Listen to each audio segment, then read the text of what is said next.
네, 그러면은 시작을 하도록 하겠습니다. 뭐 잘 정리를 해왔는데 여기서 갑자기 우리 졸업생을 여기서 만나니까 내가 지금 긴장이 돼가지고 말이 막 헛말이 나올 것 같고 그래서 조금 실수하더라도 그것 때문에 그런다 이렇게 이해하시면 되겠습니다. 좀 이렇게 여러 가지로 바쁘실 텐데 또 비도 오고 그런데 오늘 이 자리까지 나오신 여러분 참 감사하고 또 기쁘게 생각합니다. 저는 대학 다닐 때 우리 서영신 씨도 여기 있지만은 늘 대학 강의 시작할 때마다 하는 말이 있습니다. 대학이란 것이 뭐냐? 이렇게 물어보면서 시작을 하는데 대학은 한마디로 말해서 미래 사회의 지도자를 양성하는 것이 대학이다. 이렇게 말합니다. 미래 사회. 그러니까 대학을 바로 졸업하고 지도자가 되는 것이 아니라 앞으로 10년이나 20년이나 30년 후에 지도자를 양성하는 것, 실력을 갖추는 것, 정말 좋은 인격을 갖추고 실력을 갖추는 사람을 만들어서 사회에 내보내는 것, 이것이 대학이다. 이렇게 생각을 했는데 우리 시흥 아카데미의 슬로건을 보니까 대학 이상의 대학이다 이렇게 하셨더라고요. 그래서 그것 때문에 제가 한참 생각했습니다. 대학 이상의 대학이 무엇일까?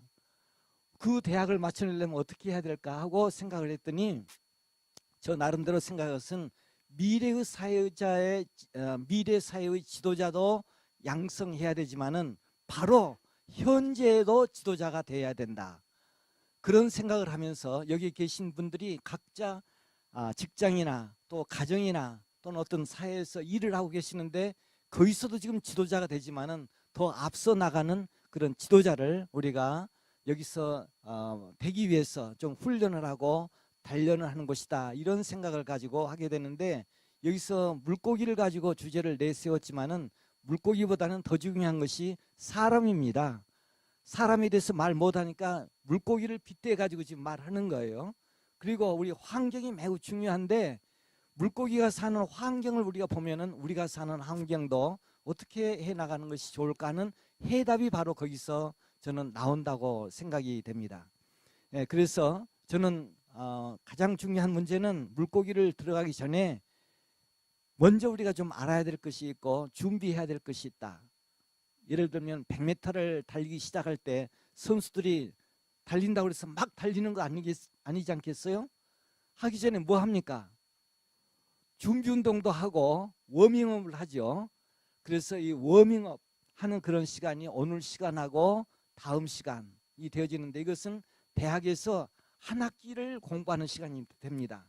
가령 이 시간에는 환경에 대해서 설명을 하게 되고 생물이 뭔가에 대해서 강의를 하려고 그러는데 환경에 대해서만 한 학기를 하게 돼요. 그리고 생물이 뭔가에 대해서 기본적인 개념만 가지고도 한 학기를 해야 되는데 이 한 2시간에 그 2학기 것을 다 하려니까 좀 헷갈려요. 그래서 다는 못하지만은 아주 기본적인 개념만 여러분에게 말씀드리면은 여러분이 거기에 조금 관심을 가지면은 조금 책을 찾아보면은 금방 알 수 있도록 그런 그 가이드 역할을 하는 그런 시간이다. 이렇게 여러분께서 생각을 해주시면 되겠습니다. 우리가 이제 처음 환경이라는 게 뭐냐 하는 것에 대해서 보려고 하는데 이것도 그냥 제가 혼자 말하는 것이 아니라 중요한 텍스트를 가지고 우리가 이 책을 가지고 한 학기를 공부를 하게 되는데 이 제목은 생태와 환경이라는 책인데 책의 제목은 Essential of Ecology, 생태학의 핵심이다 하는 그런 내용의 책을 서울대학에서 번역을 할 때 생태와 환경이라는 말로 번역을 했습니다. 이 저자가 타일러 밀러라는 분인데 이분을 잠깐 좀 소개를 하려고 그래요. 이분이 1967년이니까 지금부터 한 40년 전에 버지니아 대학에서 박사학위를 하고 그 연구원으로 들어있을 때 이분이 전공했던 과목은 금속학이었습니다. 금속 부식학. 그 분야를 가지고 학위도 받고 연구원으로 지금 활동을 하고 있을 때 마침 그 대학에 지질학 연구소에 코이 박사라님이 와서 강의를 하게 됐어요.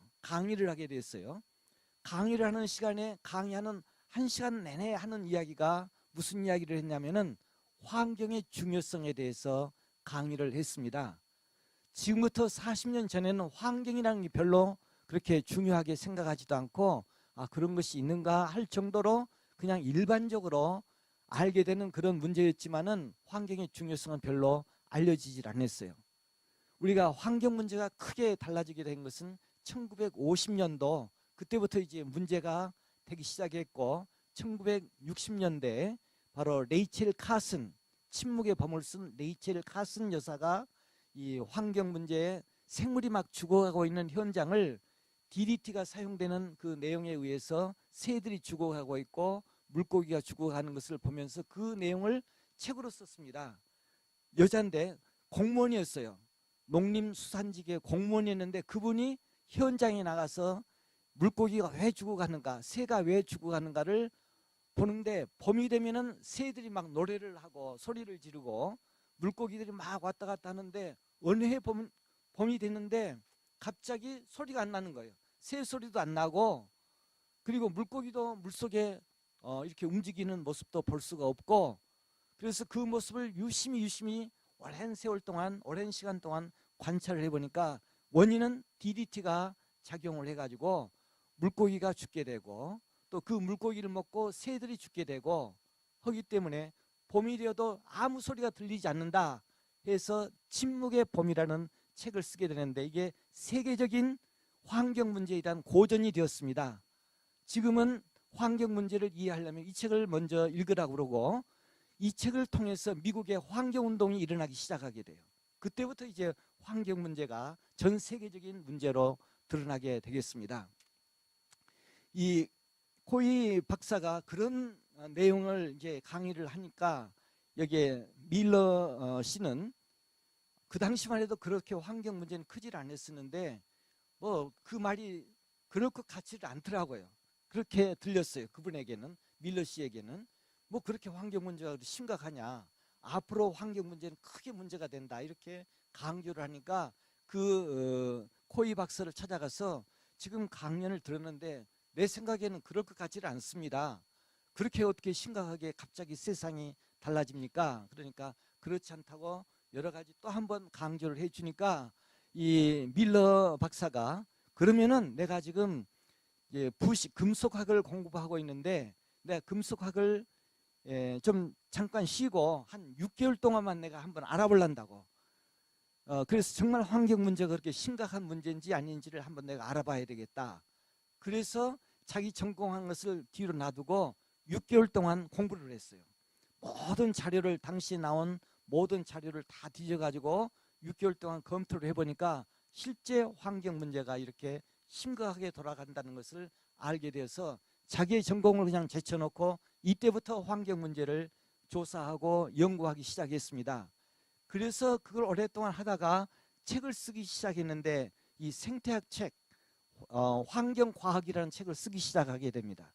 그래서 지금은 전 세계적으로 유명한 이 생태학 교재를 만들어내게 되고 이런 책 40권을 만들게 되고 또 이런 책이 6개 나라에 번역이 돼서 대학에서 교과서로 사용되고 있습니다. 그래서 저도 이 책을 쓰게 되는데 이 책이 매우 우리나라에서도 번역이 되었지만은 그림이 많고 알기 쉽게 되어 있어요. 알기 쉽게 되어서 혹시 이제 이 분야에 관심 있는 분들은 한번 사서 보는 것도 좋을 것 같고 아마 헌책도 많이 나와 있으리라고 생각이 되는데요. 그림이 많기 때문에 빨리 이해가 되기 쉬울 것 같습니다. 한번 구경들 해보시죠. 자, 그래서 이 책에 나오는 중요한 그림도 좀 있고 몇 가지 내용이 여기에 들어가기 때문에 미리 인용한다. 이 책을 인용한다는 뜻으로 제가 이 책을 소개했습니다. 그러면은 바로 이제 내용으로 들어가서 우리가 여기 지금 교재에 지금 나오고 있습니다. 환경이라는 것이 뭔가 우리가 환경이란 말을 많이 말하지 않습니까? environment 이렇게 환경이란 말을 많이 하는데 도대체 이 환경이란 말이 우리가 늘 말하기 좋지만은 근본적으로 뭘 환경이라고 그러느냐?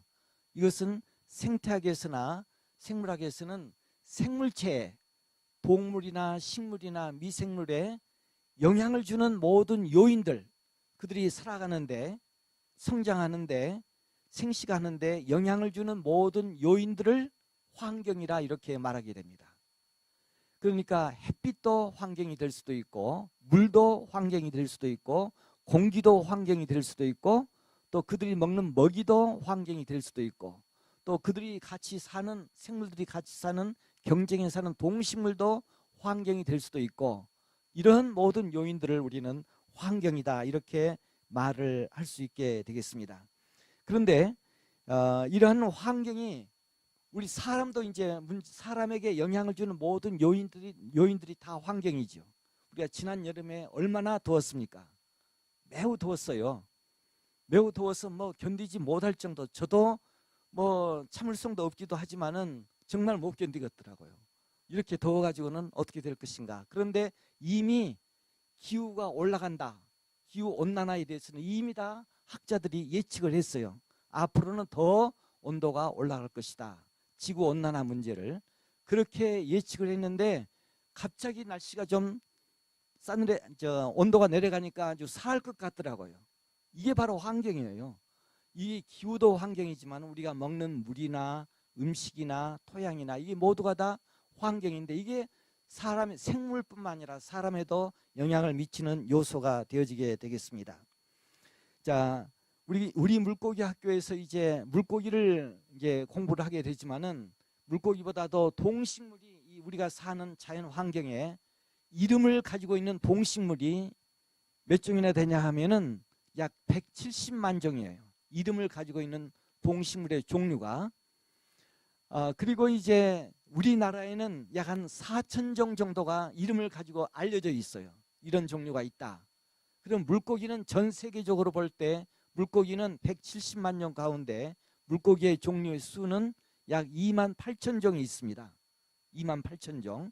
우리나라에 살고 있는 물고기는 이름을 가지고 있는 물고기는 약 한 1200종이 되어져요. 1200종이 되고 또 그 가운데 바다 물고기가 한 1000종 그리고 민물고기가 한 200종 이렇게 되어지는 종류가 이렇게 있게 되는데 앞으로 이러한 물고기에 대한 환경도 같이 보면서 이야기하게 되겠지만은 우리가 보는 이러한 그 환경을 이란 말을 많이 쓰게 되지만은 비행기를 타고 하늘 위로 쭉 올라가서 우리가 지구를 바라봤을 때 그런 환경을 구분한다 그러면은 세 가지로 구분할 수가 있어요. 환경을 세 가지로 크게 세 가지로 구분할 수 있는데 이런 환경 중에 하나가 바로 자연 환경이 있습니다. 자연 환경 이걸 Natural Environment라 이렇게 말하게 되죠. 자연 환경은 우리가 자연이란 뭐라고 말할 수 있을까요? 무엇을 자연이라고 말할 수 있을까요? 자연이란 말을 많이 하지 않습니까? 자연은 사람의 손이 가지 않는 그런 여러 가지 조건 또는 그런 여러 가지 그 현상 이런 걸 우리는 자연이라고 이렇게 말하게 됩니다. 우리가 흔히 자연스럽다는 말도 자연하고는 관계없이 말을 하잖아요. 이 자연스럽다는 말은 그냥 꾸밈이 없다 하는 말로 우리가 자연스럽다 이렇게 말하는데 우리가 말하는 환경의 자연은 사람의 손이 절대 가지 않는 것 조금도 가지 않는 그런 조건을 가지고 있는 그런 환경 이걸 우리는 자연 환경이다 이렇게 말하는데 뭐가 있을까요? 사람의 손이 가지 않는 것으로 햇빛도 그렇고 또 흙도 그렇고 또 물도 그렇고 나무도 사람의 손도 가는 거 있지만은 산이 있죠.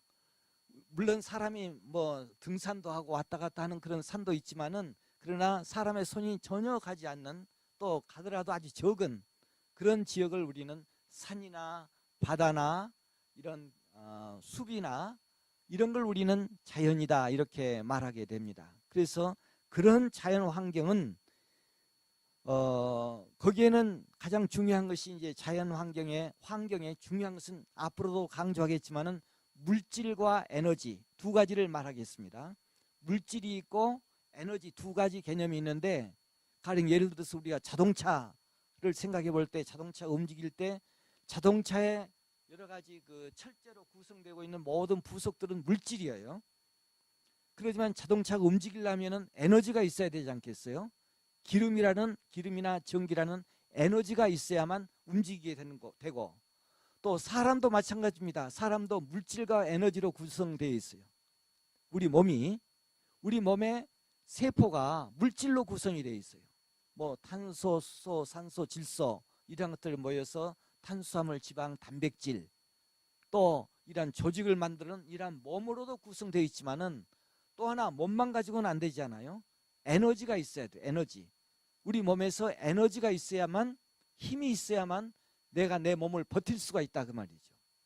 그래, 물질과 에너지라는 말은 어디나 다 이제 연결이 되어지는데, 이제 물질과 에너지는 나중에 구체적으로 더 말씀을 드리겠지만은, 자연에도 물질과 에너지로 이렇게 구성되어 있는데, 자연의 물질은 그 나무나 또 토양이나 햇빛이나 이런 모든 것들이 다 하나의 물질적인 요소로 되어 있지만은, 에너지의 가장 중요한 요인은, 자연의 에너지의 기본은 어디가 있을까요? 태양이에요. 태양에서 나오는 빛 에너지 또는 열 에너지, 이것으로 식물들이 다 자라게 되고, 또 식물들이 여러 가지 다른 동물에 의해서 먹히면은 다른 동물에게 그 에너지가 전달이 되고, 그런 과정으로 자연 환경은 그대로 유지가 되고, 거기에는 저절로 물질이 돌아가게 돼 있어요. 그 안에서. 그렇기 때문에 오염이라는 것이 없고, 또 다른 문제가 생기잖아요. 자연 속에는. 그러니까 우리가 그 국립공원이나 이런 데 가보게 되면은, 우리가 누가 청소를 하지 않아도 저절로 다 분해가 돼 가지고 다시 토양으로 갔다가 식물로 갔다가 돌아가고 있어요. 물질이 순환하고 있다 그 말이죠. 에너지도 거기에서 나오고, 그대로 자연적으로 좀 에너지고도 소모가 되어지면서 그 안에서 돌아가고 있는 것이 자연인데, 비해서 또 하나의 환경 가운데는 사람이 좀 이용하려고 반쪽은 좀 이용을 하고 반쪽은 자연으로 되어 있고 하는 그런 환경이 있는데, 이런 환경을 순치 환경이다 이렇게 말하게 됩니다. 그 순치 환경의 대표적인 것은 사람이 이용하려고 한 것으로서, 가령 농장이라든지 목장이라든지 또는 리조트라든지 이런 데는 반쪽은 자연이 있어요. 자연을 그대로 이용하지만 거기에 사람들이 비료도 주고 또는 트랙터도 이용을 하고, 그러면서 거기에 에너지를 좀 넣어주고 있어요. 넣어주면서 농장이 운영이 되고 있지 않습니까? 반쪽은 사람이 이용하고 반쪽은 자연이 이용하고 있고, 에너지를 이용해서 식물이 자라고 있고, 또 동물이 그걸로 인해서 자라고 있고 성장하고 있고, 그리고 사람이 또 이용을 하고 있는데, 여기에는 약간 오염물질이 나와요. 농장에서도 오염물질이 나오지 않습니까? 쓰레기도 나오고, 그런 현상이 순치 환경이 됩니다. 반은 어느 정도 저절로 돌아가지만은 반은 오염물질이 나오는 그런 곳을 우리는 순치 환경이다 이렇게 말하게 됩니다. 또 하나의 환경이 있는데, 이것은 완전히 인조 환경, 인공적인 환경, 사람이 만든 환경. 무엇이 있을까요?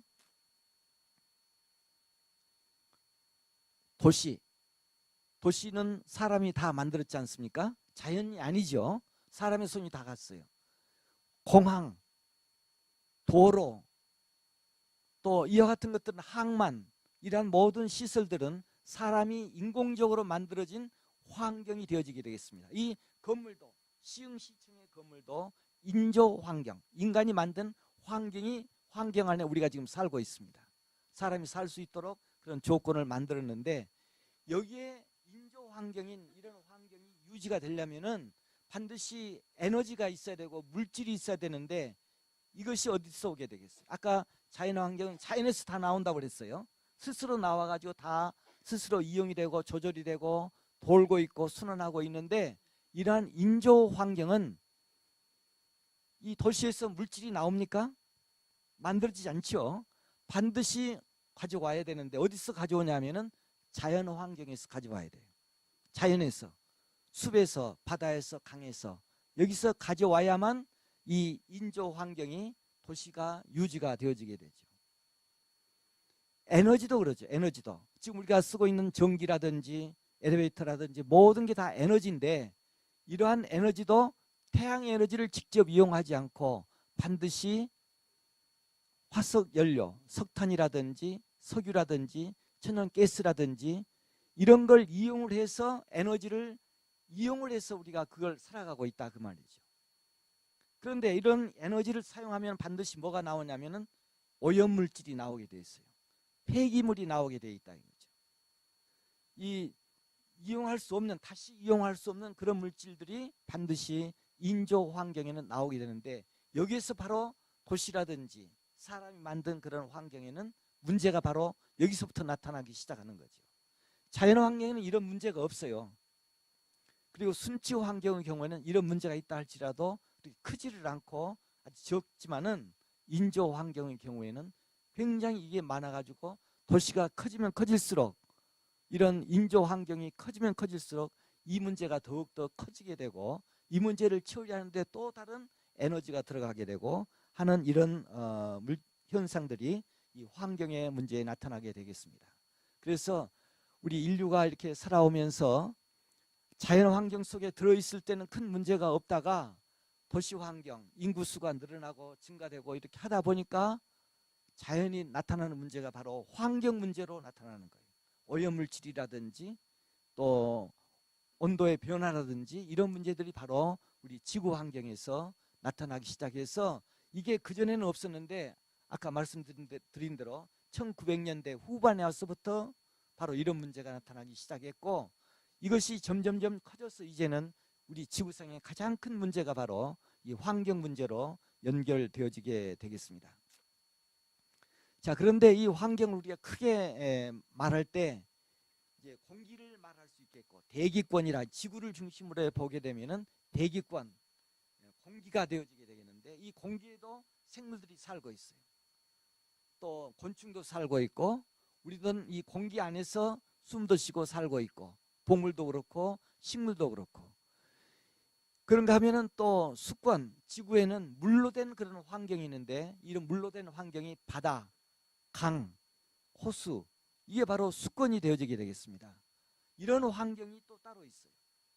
지구 환경을 보게 되면 지구 환경은 크게 세 가지로 대기권이 있고, 또 물권이, 물로 된 그런 환경이 있고, 또 하나는 직권, 토양과 암석으로 된 그런 환경도 있어요. 토양 속에 우리가 받고 있는 그런 땅, 암석, 이것도 하나의 환경인데, 여기에도 땅 속에도 생물이 살고 있어요. 예를 들면 지렁이라든지 땅속에 살고 있는 적은 미세한 곤충이라든지 이러한 생물들이 살고 있기 때문에 땅속 환경도 매우 중요하고, 또 최근에는 이제 지구의 핵심에서 이제 지진이 일어나 가지고 우리의 삶을 위협을 주고 있지 않습니까? 이것도 하나의 지구 환경에 포함되는 그런 요인이다, 이렇게 말해서 지구 환경을 크게 나눠 보면은 세 가지로 이렇게 구분이 되어질 수 있게 되겠습니다. 그런데 이 지구 환경에서 생명체가 살고 있는데, 이 생명체가 살고 있는 생명이 유지되려면 가장 중요한 것은 에너지가 있어야 되는데, 이 에너지가 나중에 다시 한번 이제 생태계를 설명하면서 설명드리겠지만은 가장 중요한 에너지가 태양에서 나오는 거예요. 태양. 제가 직접 그 해답 결론부터 말씀드리면은, 모든 에너지, 지구상에 있는 모든 에너지의 소스는, 근원은 태양입니다. 내가 지금 말을 하고 있어요. 마이크를 들고 말을 하고 있고, 여러분들도 지금 몸을 버티고 있는 것도 힘으로 지금 버티고 있습니다. 이 힘이 어디서 나왔을까요? 우리가 음식을 먹고 힘을 내잖아요. 밥을 먹고 식사를 해서 힘을 내는데, 음식이나 밥이 그 에너지는 어디서, 이제 에너지 보존의 법칙에 의해서 에너지는 한번 만들어져서 나가면은 절대 없어지지 않고, 그것이 변화되기는 하지만은 없어지지 않는다는 에너지 보존의 법칙이 자연 법칙 가운데 하나인데, 이 에너지, 동물이나 생물이 내는 에너지는 식물이 맨 처음에 만들어져요. 식물이 어떻게 해서 에너지를 얻을까요? 광합성 작용. 이제 우리가 중고등학교 때 다 공부했습니다. 다 아는 내용입니다. 광합성 작용이 매우 중요한 거예요. 매우 중요한. 이 광합성 작용이란 말은 태양 에너지에서 에너지를 식물이 받아가지고 식물 전체가 받습니까? 식물에 뭐가 받아요? 잎사귀 속에 뭐가 있죠? 엽록체가 있죠. 파란 색소. 우리가 식물을 보면 파랗게 보이는데 그 파랗게 보이는 것은 누가 물감을 칠해가지고 파란 것이 아니라 잎사귀 속에 엽록체가 들어있어요. 엽록체가 들어있어서 이것이 태양 에너지를 받아가지고 거기다가 공기 중에 CO2 이산화탄소하고 물속에서 뿌리에서 올라온 물하고 합쳐가지고 탄수화물, 포도당과 같은 가장 간단한 포도당 같은 것을 식물의 잎사귀에서 만들어요. 그러면 그 포도당 속에다 뭘 저장하고 있냐면은 빛 에너지를 화학적 에너지로 포도당 속에다 에너지를 저장을 해요. 근데 태양 에너지가 식물에 들어와서 그 탄수화물로 포도당이라는 에너지를 만들어요. 자, 우리가 아주 쉽게 말을 해서 당뇨병 환자가 에너지가 없어서 쓰러지잖아요. 그럼 뭘 합니까? 금방 당을 주지요. 그 당 속에 에너지가 들어있는 거예요. 그 에너지가 바로 식물이 만들어낸 최초의 에너지는 거기서 나온 거예요. 그러니까 식물이 스스로 만들어냈냐면은 에너지를 만들어냈냐면은 스스로 만들지 못하고 어디서 왔어요? 태양에서 왔어요. 태양. 우리가 그걸 알아야 돼요. 태양에서 식물로 와가지고 식물은 산소를 내고 CO2를 받아서 에너지를 거기다 저장을 하면은 그 식물을 다른 동물들이 먹어요. 사람도 그 식물을 먹어요. 그러면 우리 몸속에 근육이나 우리 몸속에다가 당을 저장해요. 간 속에 글리코겐이라는 그런 성분으로 저장을 해요. 근육 속에다 저장을 하고, 그러면 저장하고 있다가 우리가 힘을 내야 될 때, 우리가 걸어갈 때, 달릴 때 에너지를 내야 되잖아요. 에너지를 낼 때 바로 이 몸속에다 저장해 넣고 있는 탄수화물이나 지방이나 단백질, 이걸 분해시켜 가지고 에너지를 내서 우리가 활동을 하게 됩니다. 그리고 에너지를 낼 때는 우리 몸속에 있는 그런 탄수화물을 태워야 돼요. 태울 때 뭐가 필요하냐면 산소가 필요해요. 산소가. 그러니까 우리가 막 힘들게 달리기 한다든지 계단을 올라간다든지 하면 좀 막 숨이 가쁘지 않아요? 왜 가쁠까요? 산소가 더 많이 들어와야 되니까. 많이 들어와야만 그 에너지가 나오니까. 그래서 지금 가쁜 거예요. 막 100m 달리면 막 가쁘죠? 더 많은 산소를 넣어야만 빨리 태워서 에너지가 거기서 나오게 되니까. 그리고 또 하나는 중력. 이 지구상에 움직이는 모든 힘이 모든 그 중력의 법칙에 의해서 무거운 것은 아래로 떨어지게 돼 있어요. 떨어지면 지구로 떨어져서 다시 토양 속으로 들어갔다가 다시 식물로 들어오고 이렇게 하게 되는 힘이 여기에 있다 이거죠. 만약에 다 날아가 버리고 대기 중으로 날아가 버린다 하면은 자꾸 빠져나가니까 문제가 생기잖아요. 이런 힘에 의해서 지구가 움직이고 있다 이렇게 말하게 되겠습니다. 자, 그리고 우리가 이제 아까 생태학이란 말을 했는데 이걸 에코로지라 이렇게 말하는데 생태학의 뜻은 두 가지가 합쳐졌습니다. 거기에 보면 에코란 말하고 로고스란 말이 두 가지 말이 합쳐져 있는데 라틴어로 에코란 말은 원래 뜻은 오이코스라는 말인데 이 말은 무슨 말이냐면은 집이다 하는 말이에요. 집. 우리가 경제도 에코노미 그러죠. 에코란 말을 많이 쓰고 또 에코센터라는 말도 쓰죠. 이 에코의 의미는 뭐냐면 원래 의미는 집이다, 하우스다 하는 그런 말이 되겠습니다. 왜냐하면 사람이 볼 때 집이라는 게 매우 중요하잖아요. 집 안에서 모든 일을 우리가 다 하기 때문에 그 집을 우리는 더 넓게 보면은 환경이다 하는 그런 말로 우리가 표현이 되어지게 되겠습니다. 에코, 이것은 집이다 하는 말이고 우리가 그냥 집이란 말에서 유래가 됐는데 흔히 많이 쓰는 것은 환경이다 하는 집과 같은 사람이 사는 걸 보호해주는 환경이다 하는 그런 말이 에코라는 말이 되어지게 되겠습니다. 그리고 여기에 로고스란 말이 합쳐가지고 에콜로지라 이렇게 말하는데 이 로고스란 말은 사이언스다 이렇게 말하게 된 과학, 학문이다 하는 그런 말로 환경의 집에 관한 학문 또는 환경에 관한 학문, 이걸 우리는 에콜로지다 이렇게 말하게 되죠. 우리가 흔히 말하는 경제를 영어로 에코노미 그러죠. 에코노미. 그때 에코도 역시 집이라는 뜻이에요.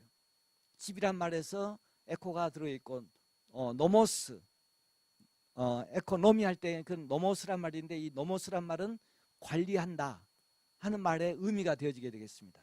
집을 관리하는 것, 이게 바로 경제다 그 말이죠.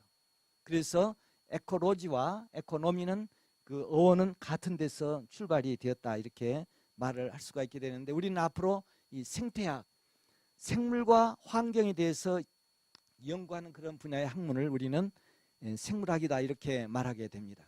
자, 그러면은 조금 어렵지도 않고 뭐 그렇게 문제도 안 되지만 우리가 알아야 될 내용이 있는데, 그렇다면은 우리 지구, 우리가 살고 있는 지구, 우주 안에 있는 지구가 있는데 이 지구는 어떻게 해서 만들어졌을까? 지구가 만들어진 것은 대강 몇 년이나 될 것 같아요? 뭐라고 말하지? 우리 흔히 과학에서 말할 때 몇 년이라고 그러죠?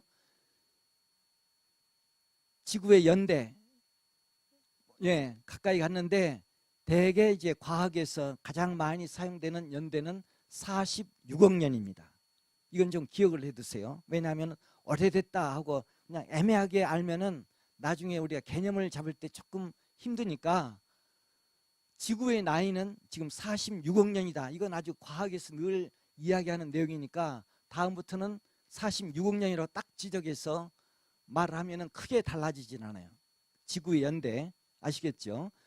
지구가 맨 처음에 만들어졌을 때는 46억 년 전에 이렇게 만들어졌는데, 그렇다면 지구 안에 생물체는 언제 만들어졌을까? 생물체, 지구 안에서 생물이 만들어진 연대, 이것도 이제 학자에 따라서 또는 종교가에 따라서 다 개념이 다르지만 우리가 종교적인 내용은 떠나서 과학에서, 사이언스에서 말하는 생명체가 제일 만들어진 것은 지구가 만들어지고 한 10억 년이 지난 35억 년에서 37억 년, 이때 최초의 생명체가 지구상에서 만들어졌다 이렇게 과학에서 말하고 있어요. 그것도 좀 연대가 그렇게 많이 복잡한 건 아니니까 46억 년, 10억 년이 지난 약 한 35억 년에서 37억 년, 이때, 왜냐하면 우리가 이걸 화석을 가지고 보기 때문에 과학자들이 많은 연구를 해서 화석을 가지고 말하기 때문에 좀 연대가 조금 차이가 있을 수도 있습니다. 그러니까 그 정도만 우리가 이해하면 거의 가까이 지금 들어가게 되죠.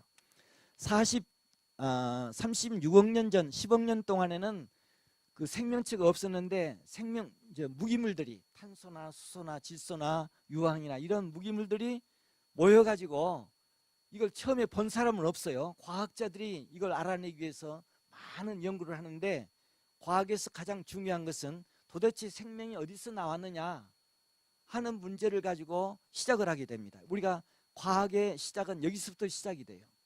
우리는 이것을 사람의 본능 가운데 호기심이라, 알고 싶어하는 마음, 아마 이건 본능적으로 다 가지고 있는데, 누구든지 도대체 생명체가 언제 만들어졌을까, 이건 관심을 가질 수가 있는데 과학자들도 이런 관심을 가지고 시작을 했습니다.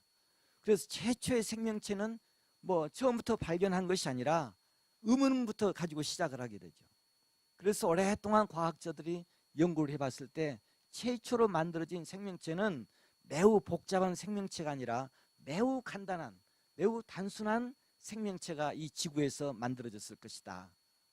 그랬을 때 매우 간단한 생명체가 뭐냐면은 세포로 된, 한 개의 세포로 된 생명체예요.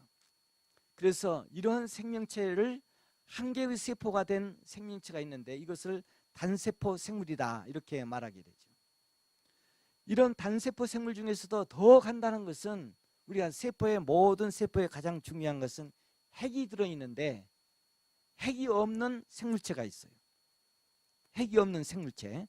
그래서 이런 생물체를 가장 원시적인 생물체다 이렇게 말하는데, 한 개의 세포로 되어 있고 핵을 가지고 있지 않는 생명체를 우리는 원핵생물이라 이렇게 말하게 되는데, 이런 원핵생물이 지금도 있어요.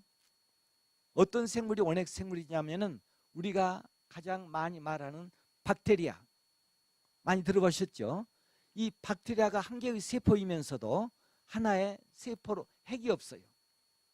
핵 속에 유전자가 들어있고 그러는데 이것이 핵 안에 들어있지 않고 세포 안에 흩어져 있어요. 유전자가 박테리아도. 그래서 이런 생명체를 가장 원시적인 생명체다 이렇게 말하게 되는데, 이것이 아마 지구상에서 맨 처음에 만들어졌을 것이다 이렇게 가정을 하고 조사를 한 거예요. 쭉 조사를 해보니까 실제 화석으로 나타난 지층에 봐도 꼭 그 연대에 가서, 지층에 가서 그런 단세포로 된 원핵세포가 발견이 된 거예요. 다른 세포는 없고, 그런 세포가 있다는 것을 알고 우리는 이것을 과학적 사실이다 이렇게 말하게 됩니다. 우리가 한 가지만 더 여기서 이제 알고 넘어가야 될 것은, 알기보다도 정리하고 넘어가야 될 것은, 우리가 과학이 뭐냐, 과학적 방법이 과학적이다 늘 말하는데, 과학이라는 것은 아까 금방 말씀드린 바와 같이 우리가 호기심이 있어 알고 싶어 해요. 왜 그러는지 알고 싶어 하죠. 사과가 사과나무에서 떨어졌다. 그냥 우리는 흔히 떨어지는 것이다 알지만은, 뉴턴은 왜 떨어지는가 호기심을 가지고 문제를 삼았어요. 이게 바로 과학자의 시작이다 이거죠. 과학자의 경우에는 호기심을 가지고 그 문제를 찾아내는 것이 가장 훌륭한 과학의 출발이다 이렇게 생각합니다. 여기에 그 어머니들이 계시고 또 아버지들이 계시는데, 자녀들이 커가면서 말을 배우기 시작하면서 막 물어보죠. 이건 뭐야 아빠? 엄마 이건 뭐야? 그럴 때 너 그런 거 몰라도 돼, 귀찮으니까, 그렇게 말하면은 과학자가 되는 어린이의 소질을 가지고 있는 소질을 꺾어버리는 거예요. 바로 그 자리에서. 그래서 질문 좋다, 뭔가 한번 알아보자 이렇게 하면은 과학이 거기서 시작이 되는 거죠. 과학은 문제에서 시작이 되고, 두 번째 그 문제에 대한 직접적인 답은 못 찾으니까 임시적으로 하나의 답을 내요. 머릿속에 상상해가지고 그럴 것이다. 사과나무가 사과에서 떨어지면은 틀림없이 아래에서 뭐가 잡아다니는 힘이 있으니까 떨어지지 않을까? 그건 실험 안 해봐도 상상을 할 수 있잖아요. 우리는 이걸 뭐라고 그러냐면은 과학에서는 가설이라 이렇게 말해요. 이 가설을 세우는 거예요. 두 번째는 가설을 세우고, 그 다음에 그 가설이 맞는지 안 맞는지 어떻게 해야 돼요? 실험을 해야 돼요. 우리가 과학에서 실험한다고 그러죠. 그 실험이라는 것은 뭐냐면 금방 뭐 시험관 가지고만 하는 것이 아니라, 실험은 문제에 대해서 가설이 맞는지 틀리는지 실험하는 거예요. 그걸 우리는 실험이라고 그래요. 실험해보면 결과가 나오지 않습니까? 결과가 나오면 그 가설하고 맞을 수도 있고 가설에 대해서 틀릴 수도 있어요. 그러면 만약에 틀리게 나왔다 그러면은, 실험을 틀리게 나왔다 그러면은 뭐가 틀리는 거예요? 가설이 틀린 거예요. 실험이 틀린 것이 아니라. 그러죠? 그럴 때는 어떻게 해야 되겠어요? 다시 또 다른 가설을 내세우고 거기에 맞는 실험과 관찰을 해보고, 결과가 나오면은 그 결과하고 맞춰보고, 맞춰서 또 틀리다 그러면 또 다른 가설을 내세우고 또 실험을 해야 되고, 이렇게 해서 똑같은 결과가 나왔다 그러면은 우리는 그것을 과학적인 결과다 이렇게 말하는데, 그것을 결과라고 그래서 그것이 아직은 사실은 아니에요. 뭐 해야 되겠어요? 또 한 번 검토를 해야 되겠죠. 검토. 여러 번 다른 방법으로도 해보고, 검토를 해봤을 때 똑같은 결과가 나왔다. 우리는 그때 사실이다, 팩트다. 과학이 중요한 것은 사실을 찾아내는 활동을 우리는 사이언스다 이렇게 말하게 됩니다. 그러니까 과학은 이렇게 해서 나오는 거예요. 자, 그런 과정에 거쳐서 세포가 만들어지고, 핵이 없는 세포가 만들어지고, 그 다음에는 핵을 가지고 있는 세포가 있는데, 이걸 진핵세포라고 그래요. 핵 안에 우리가 잘 배웠잖아요. 고등학교, 중학교 때 세포가 있으면은 그 안에 둥그런 핵이 들어있는데, 이 핵을 가지고 있는 세포를 우리는 진핵세포다 이렇게 말하고, 한 개의 세포로 된 생명체가 활동하는 그런 생물도 있어요. 가장 대표적인 것이 아메바라든지 또는 집신벌레라든지 연두벌레라든지, 이건 세포 하나가 그 안에 핵을 가지고 있어요. 그래서 이걸 우리는 단세포 생물이다 이렇게 말해요. 그리고 그 다음에 이런 단세포 생물이 그 다음에 더 점점 진화해서 발전해 가지고 변화해서 여러 개의 세포로 된 생물체가 만들어진다. 그렇게 또 가정을 세우고 보니까 그 단계에 맞아가는 거예요. 그래서 우리는 다세포 생물이다 이렇게 말하는데, 아까 말했던 연두벌레나 집신벌레, 아메바 이런 걸 제외해놓고는 모두가 다 다세포 생물이에요. 사람도 다세포 생물이에요. 이렇게 변화해온 단계를 거쳤다 해서 우리는 이걸 진화라, 생물의 진화라 이렇게 말하게 됩니다. 물질 가운데 아주 모여서 원시적인 그런 생명체가 만들어지게 되고, 원시적인 생명체가 만들어진 다음에 핵이 없는 세포가 만들어지고, 또 이것이 더 오랜 세월이 지남에 따라서 핵을 가지고 있는 세포가 만들어지게 되고, 그리고 또 이 하나의 세포가 아니라 여러 개의 세포가 만들어지고, 이렇게 생물체가 변화되어서 오늘날 46억 년을 지나왔다. 그 가운데 약 한 37억 년, 35억 년 내지 37억 년은 이제 핵을 가지고 있는 세포에서부터 시작이 되어서 생명체가 이렇게 변화되어서 나오는 단계로 오늘날 많은 생물이 만들어졌다. 생물학에서는 이렇게 말을 하고 있습니다. 종교적인 문제는 좀 떠났어요. 과학에서 그렇게 지금 이야기한다는 말이 되어지게 되겠습니다. 여기서 한 가지 재미있는 힌트를 하나 주겠습니다. 우리가 흔히 친구들하고 내기를 많이 해요. 내기를 할 때 무슨 내기를 하냐면은 닭이 먼저냐 달걀이 먼저냐 그런 말을 많이 하죠. 뭐가 먼저일까요? 왜 달걀이에요? 예? 아니 막 가까이 대답을 했어요. 이제 뭐냐 하면은 달걀은 뭐냐 하면은 닭의 난자예요. 난자. 알세포예요. 난세포. 그리고 닭은 세포가 모여서 조직이 되고, 조직이 되어서 기관이 되고, 기관이 되어서 하나의 몸이 되었잖아요. 그러니까 어디서 나왔냐고 묻는 것이 아니라 누가 더 먼저냐 이렇게 물어본다 그러면은 이건 생물학적으로 훨씬 간단하고 단순한 것이 먼저니까, 알이 훨씬 먼저예요. 이건 난자니까, 세포니까. 이제 앞으로 이제 그런 질문하면은 그럼 분명하게 말씀해도 되겠습니다. 자, 이렇게 생물체가 진화해 오는 단계를 보여주게 되죠. 자, 그 다음에 아주 중요한 그런 환경 문제를 우리가 설명하는데 아주 중요한 내용들이 여기서 찾아볼 수가 있게 되겠는데요. 우리가 지구 우주 안에 수십억 개나 되는 많은 별들이 있습니다. 많은 별들 가운데 태양을 중심으로 한 태양계의 별들이 있어요.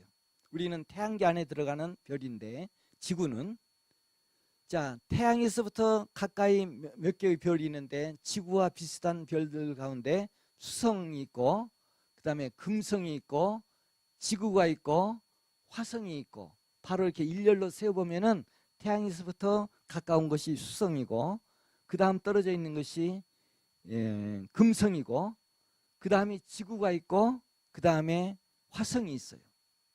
이 지구하고 제일 가까운 별이 어떤 별입니까? 금성이에요. 금성. 샛별이라고 그러잖아요. 우리가 흔히 가장 가까이 반짝반짝거리는, 쉽게 볼 수 있는 별, 그게 금성이 됩니다. 지구에서 제일 가깝고 쌍둥이 별이다 이렇게도 말하게 되는데, 태양 쪽에 금성이 들어있고, 그리고 지구가 있고, 그리고 그 지구보다 바깥쪽에 뭐가 있냐면 화성이 있어요. 그런데 우리 과학자들은 가장 많은 관심이 지구에는 생명체가 있는데 이 우주 안에는 별들에도 생명체가 혹시 있지 않을까, 그런 의문을 가지고 있어요. 호기심이잖아요. 호기심. 과학자 아까 말씀드린 대로 호기심을 가지고 있어서 이걸 가지고 탐구를 하는데 많은 비용을 들여가지고 우주 탐험을 하잖아요. 우리가 뭐 달나라도 갔다 왔지만은 화성에도 가보기도 하고, 가까이 있는 금성도 가려고도 그러고, 오늘 아침 텔레비를 보니까 목성을 가지고 사람들이 관찰을 했더라고요. 거기에도 목성에도 수증기가 있다. 수증기가 있으면 물이 있을 것이다. 물이 있으면 생명체가 있을 것이다. 가장 관심은 생명체예요. 우주 탐험하는 목적 중에 하나가, 거기에도 우리 지구와 같은, 지구에 그런 별이니까, 가까이 있는 별이니까 생명체가 혹시 있지 않을까. 그것 때문에 수많은 돈을 들여가지고 많은 과학자들이 거기에 일생 동안 국가에서도 많은 예산을 투자해가지고 연구를 하고 있는데, 결국은 생명이 있냐 없냐, 나중에 어떻게 할란지는 모르겠지만 그것부터 지금 관찰하는 거예요. 그래서 지구와 제일 가까이 있는 별들이 아까 말씀드린 대로 금성과 바깥쪽으로는 화성이 있는데, 한번 지구 환경하고 화성과 금성을 한번 그 대기적인 환경 그걸 한번 비교를 해보면은 지구가 어떤 지구인지를 우리가 쉽게 알 수가 있게 되겠습니다.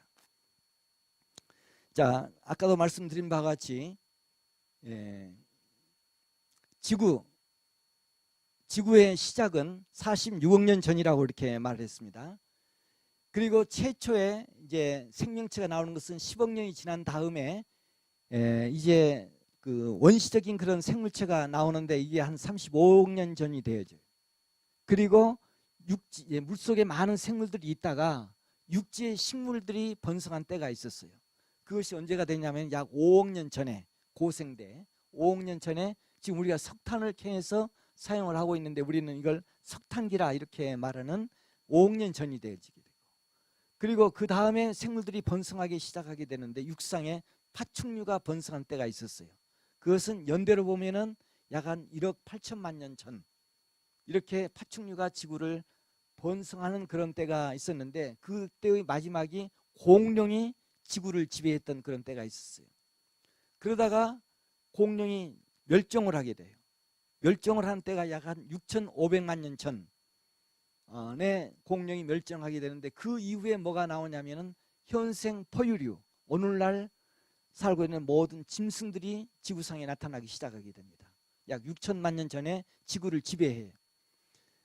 그리고 이제 현대인 오늘 우리와 같은 현대인을 호모 사피엔스라 이렇게 말하게 되는데 현대인이 지구상에 화석으로 나타나는 그 연대를 추정해 보게 되면은 학자들에 따라서 견해 차이가 많이 있습니다. 많이 있는데 그 중에 큰 차이는 그 중에 일반적인 것은 약 한 6만 년 전 아프리카에서 현대인이 나왔다.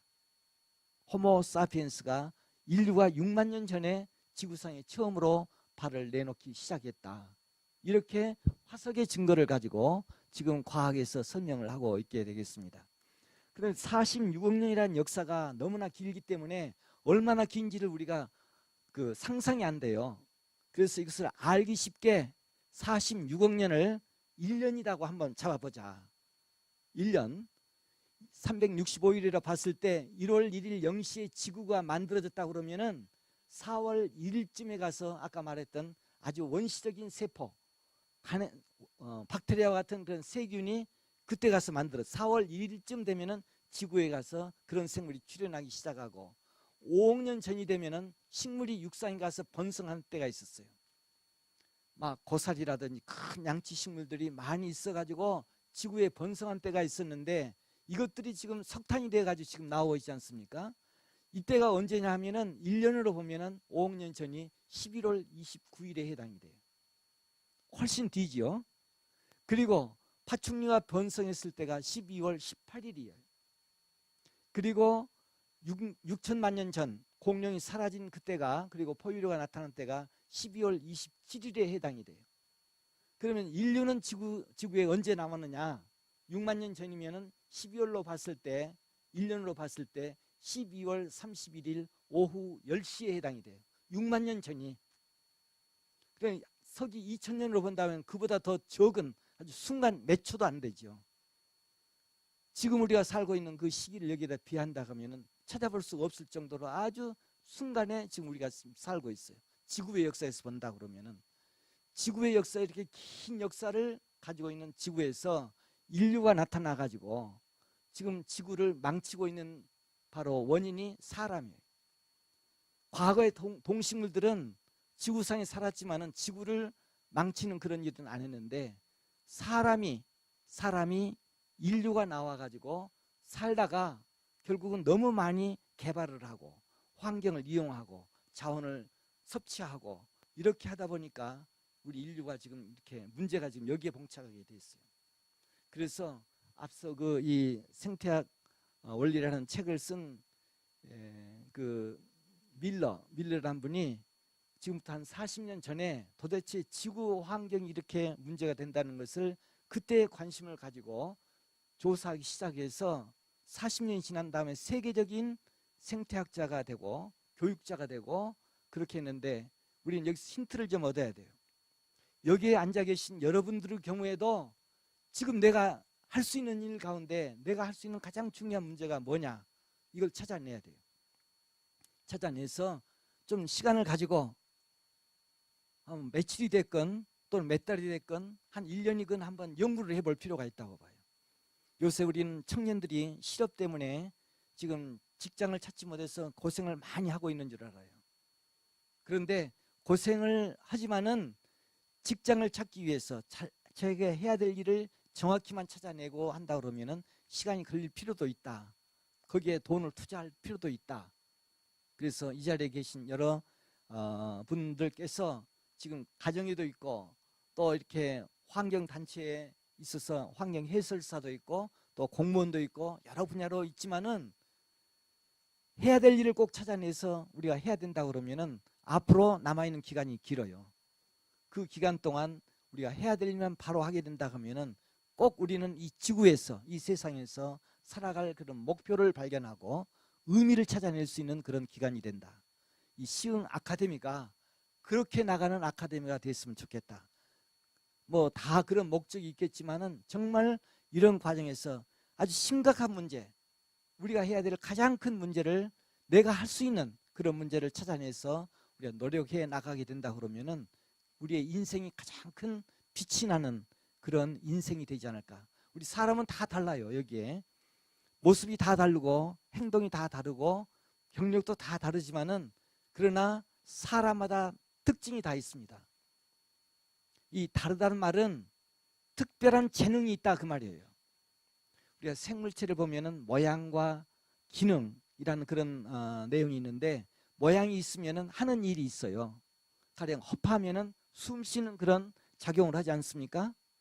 심장이면 피를 온몸으로 내보내도록 모양이 만들어졌어요. 사람의 모양이 다 다르다는 말은 사람의 재능이 다 다르다는 말이에요. 내가 할 수 있는 유일한 것이 하나가 있어요. 그 가운데 그걸 찾아내는 거예요. 우리가 인생을 성공하는 목표 가운데 하나는 바로 그걸 찾아내는 거예요. 그걸 찾아서 우리가 그 일을 하게 되면은 남이 못하는 일을 우리가 할 수도 있다 그 말이죠.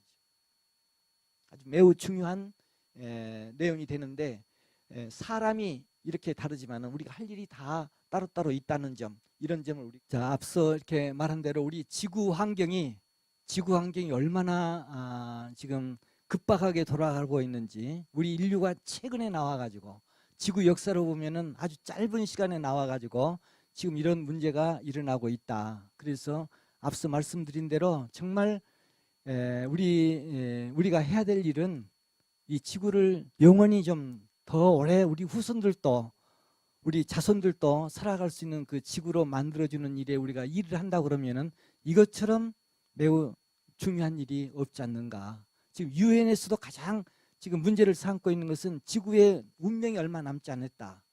가장 빠른 것은 지구 온난화로 인해서 지구의 지금 장래가 얼마 남지 않았다. 이렇게 예측을 하고 있는데 길게 봐도 100년 정도를 이렇게 내다보고 있는데 나 죽을 때는 괜찮겠지 이렇게 생각하지만은 아마 지구 온난화 문제 다가오는 것 보니까 보통 심각하게 지금 들어오는 문제가 아닌데 아마 여러분들이 환경단체에서도 일하고 있지만은 내가 이 일을 함으로 인해서 지구를 더 연장시킬 수도 있고 우리 후손들이 더 잘 살아갈 수 있는 일에 내가 헌신하고 있다 하면 이 얼마나 의미 있는 그런 일이 되어지게 되겠습니까? 실제 그래요. 실제 그런 점을 우리가 우리 지구 환경을 통해서 조금 배웠으면 좋겠다는 생각이 듭니다. 자, 이제 아까 말씀드린 대로 우리 태양 쪽에 금성이 있어요. 그리고 지구보다 더 바깥쪽에 먼 곳에 화성이 들어있는데 여기에 대기 조건을 보면은 이산화탄소가 금성의 경우에는 98% 거의 대부분이 CO2로 이산화탄소로 되어 있어요. 그런가 하면은 화성은 95%가 또 역시 거의 대부분이 이산화탄소로 되어 있습니다. 제가 처음에 올 때 이걸 좀 가리고 왔어야 될 텐데 가리지 않고 지금 여기다 답을 내놔버렸는데 우리가 지금 숨 쉬고 있는 지구에 이산화탄소가 몇 퍼센트가 들어있어요? 이거 어떻게 잘하시네요. 0.03%. 이건 꼭 외워둬요. 0.03%. 지구 온난화의 원인이 어디에 있다고 그러죠? 이산화탄소의 증가에 있다 이렇게 지금 말하고 있습니다. 그래서 이산화탄소가 얼마인데 증가하냐면은 퍼센트로 보면은 0.03%인데 이것이 증가하고 있다는 거예요. 증가하고 있어서 지구 온난화를 지금 우리가 좀 초래하게 된다. 그래서 자꾸 이산화탄소를 줄이도록 하는 게 세계적인 그런 그 추세가 되지 않겠습니까? 그러면은 아까도 말씀드린 것처럼 이거 보면은 금방 왜 지구는 이렇게 이산화탄소가 적고 화성과 금성은 이산화탄소가 많은가? 이게 바로 질문이라고 그랬죠. 의문, 호기심, 알고 싶어 하는 마음. 아마 이걸 여러분이 이 시간 가졌다 그러면은 여러분은 과학자가 될 소질이 충분히 있습니다. 충분히 있어요. 자, 그 다음에 질소는 어떻게 되냐면 질소는 지구가 거의 80% 우리가 숨 쉬고 있는 공기 가운데 거의 대부분이 질소를 우리가 들어 마셨다 내쉬었다 이렇게 하고 있어요. 질소가. 그런가 하면은 금성과 화성의 경우에는 질소는 적게 들어있어요. 그 대기 조건에 이렇게 적은 양이 들어있고, 산소는 어떠냐? 산소는 금성에는 극미량이 들어있어요. 아주 적은 양. 계산할 수 없을 만큼 적은 양이 들어있고, 화성의 경우에는 산소가 0.13%가 들어있어요. 그럼 우리가 숨쉬고 있는 지구의 산소는 몇 퍼센트죠? 어휴, 잘하시네요. 그냥 20%입니다. 20%. 이건 꼭 기억을 해두세요. 이건 뭐 다 아는 내용이지만은 이 퍼센트를 알고 이야기하는 것하고 혹시 해설사로 계신 분들은 꼭 이야기를 해야 돼요. 지구에 우리가 숨쉬고 있는 산소는 20%, 이산화탄소는 0.03%. 이제 이것 때문에 이제 우리가 조금 상상하기 좋고 또 연결시키기가 매우 좋은데, 왜 지구에만 이렇게 산소가 많이 있느냐? 이것도 문제예요. 알고 싶고 풀어내야 돼요. 이것도. 그런가 하면은 표면 온도는 금성의 경우에는 섭씨 477도입니다. 그런가 하면은 우리가 살고 있는 지구의 연평균 표면 온도, 더울 때도 있고 추울 때도 있지만은 지난번 더울 때는 30도가 됐잖아요. 30도가 넘어갔지만은 1년을 쭉 평균 내보면은 지구의 온도는 14도입니다. 14도. 여기서 올라갔다 내려갔다 하고 영하로도 내려가고 그렇게 하고 있어요. 그런가 하면은 화성, 우리보다 멀리 떨어져 있는 화성의 경우에는 평균 마이너스 53도입니다. 53도. 자, 왜 이런 차이가 날까요? 이건 답을 찾아낼 수 있지 않겠어요? 왜 그럴까요? 예? 태양에서 거리 때문에. 맞습니다. 정답입니다. 태양에서 가까운 금성의 경우에는 너무 가까이 있으니까 477도. 화성은 지구보다 더 멀리 떨어져 있으니까 태양 에너지가, 태양열이 거기까지 가지 못하니까 마이너스 평균 53도예요. 그런데도 사람들은 화성이나 금성에 생명체가 있는가 없는가 찾으려고 지금 애쓰고 있어요. 이런 조건인데도. 그런데 우리 지구는 얼마냐면 14도. 봄, 여름, 가을, 겨울 있어가지고 14도인데 우리는 지난번에 30도만 넘어가도 못 견딜 정도가 되었지 않습니까? 만약에 우리가 지구가 이렇게 나간다면 어떻게 되겠어요? 또 이렇게 된다면 어떻게 되겠어요? 우리가 딱 중간에 들어있어가지고 지금 지구의 기온, 온도가 이렇게 되고 있는데 이 온도가 1도나 2도가 평균 올라가면 우리가 못 견뎌요. 이것이 바로 지구 온난화입니다. 지구가 2040년이나 50년 후가 되면은 2, 3도가 올라간다고 그래요. 2, 3도가 올라가면은 증발량이 많아가지고 수증기의 증발량이 많고 비가 많이 내리고 그렇게 되면은 바다 수위가 올라와요. 바다 수위가 올라오면은 태평양에 있는 섬들이 바닷물 속에 잠겨가지고 투발루라는 나라 있지 않습니까? 호주 가까이 있는 투발루라는 나라는 국가를 포기해버렸어요. 바다에 잠겨가지고. 그만큼 바다 수위가 올라온다는 거예요. 지구온난화 때문에. 그런데 이게 지금 현실적으로 나타나고 있다 그 말이죠. 그래서 혹시 여기 시흥 갯벌에 가까이 살고 있는 분들은 조금 안쪽으로 옮겨가지고 사는 것이 후손들을 위해서 도움이 될 거예요. 가까이 오니까 지금 뭐 이건 농담입니다. 그렇게 되어지는데, 자 이제 보세요. 이렇게 되어지는데 또 한 가지는 기압의 경우에도 지구는 일기압이에요. 우리가 활동할 수 있는 그런 기압이 일기압인데 금성의 경우는 90기압이면 기압이 높아가지고 우리가 활동을 못해요. 무거워가지고 걸어가지도 잘 못하고 그럴 정도가 되고 화성의 경우에는 0.0064기압이면은 둥둥 뜨는 거예요. 우리가 뭐 우주 여행하는 분들 뭐 달에서도 이렇게 뜨지 않습니까? 움직이지 못하고 날아다니죠. 그런 것처럼 기압이 낮아지면 이런 상태인데 우리는 일기압이라는 조건에서 우리가 지금 살고 있기 때문에 우리가 정상적으로 걸어 다닐 수도 있고 그렇게 되어지게 되겠습니다.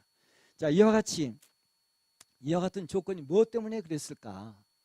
우리가 가장 크게 먼저 생각해 볼 수 있는 것은 산소. 이 산소는 지구가 처음 만들어졌을 때 금성이나 화성이나 똑같은 그런 조건이었어요.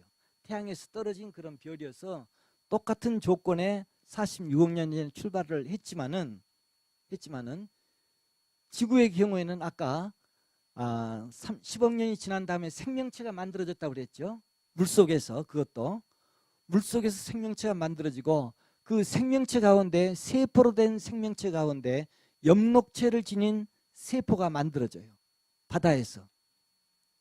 그 엽록체로 된 아주 단세포 생물이 지금도 살아있는데 그것이 뭐냐면은 남조류라는 세포체가 살아있어요. 남조류. 단세포로 되어 있는 핵이 없는 세포입니다. 그러니까 원핵세포에는 아주 크게 대표적으로 세균, 박테리아와 남조류 두 종류를 들으면 되겠어요. 남조류와 남조류 두 종류가 들어있는데 이 남조류에는 엽록체가 만들어져서 태양 에너지를 받으면은 태양빛을 받아서 광합성 작용을 해요. 광합성 작용은 아까도 잠깐 설명했지만은 작용이 CO2, 대기 중에 있는 CO2를 빨아들이고 거기에서 녹말을 만들고 그 다음에 뭘 만들어낸다고 그랬어요? 거기서 뭘 만들어내죠? 산소를 만들어내요. 엽록체를 가지고 있는 남조류가 산소를 만들어내기 시작하는 거예요.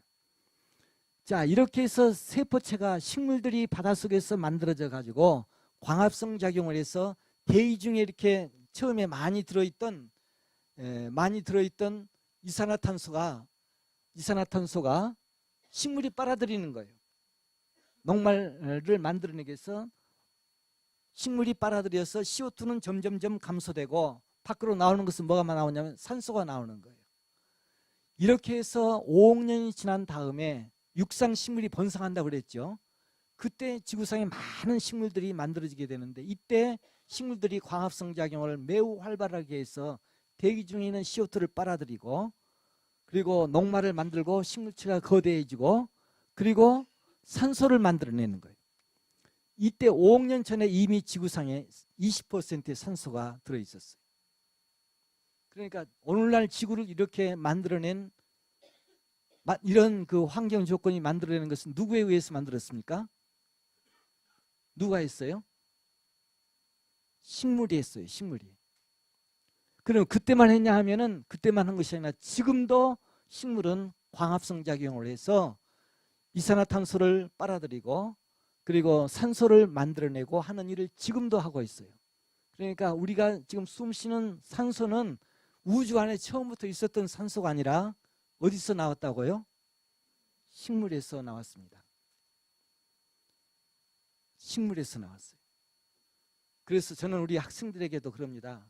갈 때 식물을 보면은 인사하고 가라. 내가 숨 쉬고 있는 이 산소가 어디서 나오냐면 식물이 만들어낸 거예요. 그러니까 가다가 식물을 막 꺾어버린다든지 그러지 말고 식물이 우리가 숨쉬게 만들어졌다.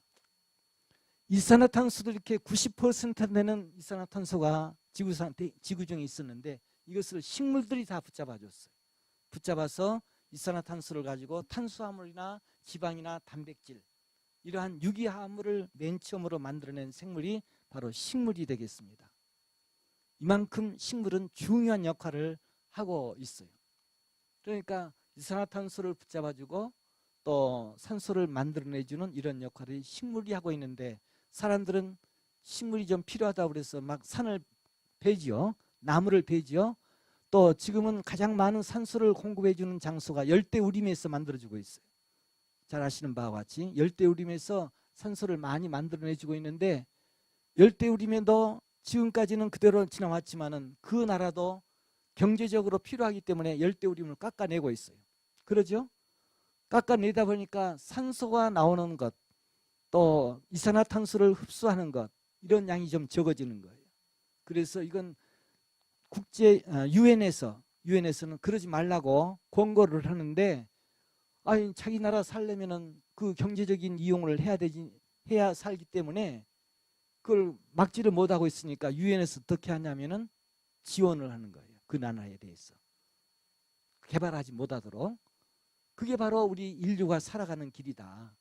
이런 방침이 바로 유엔에서 지원을 하고 있는 것은 바로 여기에서 나오는 것이다 생각해서, 우리도 막 개발하는 것, 이건 조금 더 우리가 좀 관심을 가져야 되고, 우리 시흥이 그래도 주변에 산림도 있고 농지가 있는데, 농지에서 벼에서 이런 농작물에서 나오는, 식물에서 나오는 산소가 바로 이 시흥시로 공급을 해주고 있는 거예요. 그러니까 서울하고 시흥하고 대기 조건이 다르지 않습니까? 벌써 도시 딱 들어가면 좀 답답하잖아요. 이게 바로 이런 차이에서 나온 것이다. 그래서 자연환경을 잘 보존하면은 그만큼 우리가 삶의 질이 높아질 가능성이 있다, 이렇게 말을 할 수가 있게 되겠습니다. 자, 이와 같이 지구 환경을 보게 되면은 바로 지구를 지구답게 만든 것은 누가 했냐면은 생물체가 한 거예요. 생물체가 지구가 한 것이 아니라, 스스로 한 것이 아니라 지구 속에 들어있는 식물과 동물을 비롯한 이런 생물체가 이렇게 역할을 했다, 이렇게 말할 수 있어서, 생물과 환경은 뗄래야 뗄 수 없는 그런 밀접한 관계를 가지고 있다. 생물과 환경을 분리할 수는 없어요. 생물이 환경을 만들어내기도 하고 환경에 의해서 생물이 살아가기도 하고, 그래서 생물의 중요성을 우리는 여기서 다시 한번 생각해 볼 수 있게 되겠습니다. 지구 환경을 지구답게 만들어지는 것은 자연 환경, 그중에 녹색 식물이라든지 이런 식물과 또 많은 동물들이 살아가면서 서로 조화를 이루고 있을 때만 이런 조건이 만들어진다, 이렇게 말을 할 수가 있게 되겠습니다. 자, 우리 지구 환경이 얼마나 이런 좋은 조건을 가지고 있는지. 자, 그러면 이제 생명이 뭔가 하는 것에 대해서, 이건 생물학에서 나오는 것인데 뭐 이 고등학교 때 중학교 때 다 배웠던 내용이 되기 때문에 복습 삼아서 지금 그냥 제목만 보고 넘어가도록 이렇게 하겠습니다. 자, 우리가 살고 있는 모든 생명체가 뭔가, 생명이 뭔가, 우리가 이 세상에서 가장 중요한 것이 있다 그러면은 아마 돈이고 또 어떤 명예고 권력이고, 이것도 다 중요하지만 이것보다 더 중요한 것은 생명이다, 우리가 이렇게 말을 할 수 있지 않겠습니까? 그랬을 때 그럼 무엇이 생명이냐, 이렇게 뭐 말을 하면은 간단히 대답하기가 어려워요. 그래서 생명이 뭔가를 대답하기 위해서는 생명체를 가지고 있는 물체, 우리는 생물체, 사람도 생물체지요. 생물체가 뭐냐, 생물체의 특성이 뭐냐, 이렇게 물어보면은 생명이 뭔가를 우리가 대답을 할 수가 있게 되겠습니다. 자, 우선 모든 생명체는 세포로 되어 있다. 앞서 말씀드린 바와 같이 단세포로 되어 있거나 다세포로 되어 있거나 세포로 구성되어 있는데, 이러한 세포체가 바로 모든 생명체의 기본 단위다. 한 개로 된 생물체도 있지만은 많은 세포로 수십억 개나 되는 그런 세포로 구성된 생물체도 들어있지 않겠어요? 그 다음에 이러한 생명체는 하는 일이 있어요. 하는 일이 있는데 그 가운데 우리가 생물학적으로 대사작용이다, 메타보리즘이다, 이렇게 말하는데, 이 메타보리즘이란 말은, 대사작용이란 말은 에너지를 받아들이고 에너지를 내는 작용을 우리는 대사작용이다, 이렇게 말하게 됩니다. 에너지를 받아들이는 것은 앞서 말씀드린 대로 어디서 제일 처음에 온다고 그랬어요? 그 에너지가 태양에서, 식물로 광합성 작용해서 만들어진 그런 작용에 의해서 에너지가 들어오는 거예요. 태양에서부터 에너지가 들어와서 그 에너지가 탄수화물, 지방, 단백질이 되어서 식물체에 들어있으면은 이것을 동물이 먹어요. 그럼 동물의 몸속에 탄수화물, 지방, 단백질이 역시 그대로 들어있어요. 우리가 소고기를 먹었다 그러면 소고기 속에 탄수화물, 지방, 단백질이 식물로부터 들어와 가지고 그게 다시 또 우리 몸에 들어오면은 그 우리 몸속에 탄수화물, 지방, 단백질이 나중에 에너지를 내주는 거예요. 그랬을 때 그렇게 만들어주는 그런 작용을, 유기물을 만드는 작용을 우리는 동화작용이다 이렇게 말합니다. 동화작용, 합성작용이죠. 유기물을 만들어내는 그런 작용. 그런 작용에서는 에너지가 들어와야만 그런 물질이 만들어지게 되고, 그 다음에 이런 물질을 들어있던 에너지를 내주기 위해서는 이걸 우리 몸속에 세포 안에 이런 탄수화물, 지방, 단백질이 들어있다가 이걸 태워야 돼요. 태우려면은 뭐가 필요하죠? 태우려면은 산소가 필요하잖아요. 산소. 그래서 우리가 호흡에 의해서 호흡으로 들어마신 산소가 우리 몸에 들어가게 되면은 우리 몸속에 세포에 들어가서 산소가 탄수화물, 지방, 단백질 이걸 태워요. 태우면 그것이 에너지로 나와요. 에너지로 나오면서 동시에 뭐가 나오냐면 CO2, 이산화탄소가 나오게 되죠.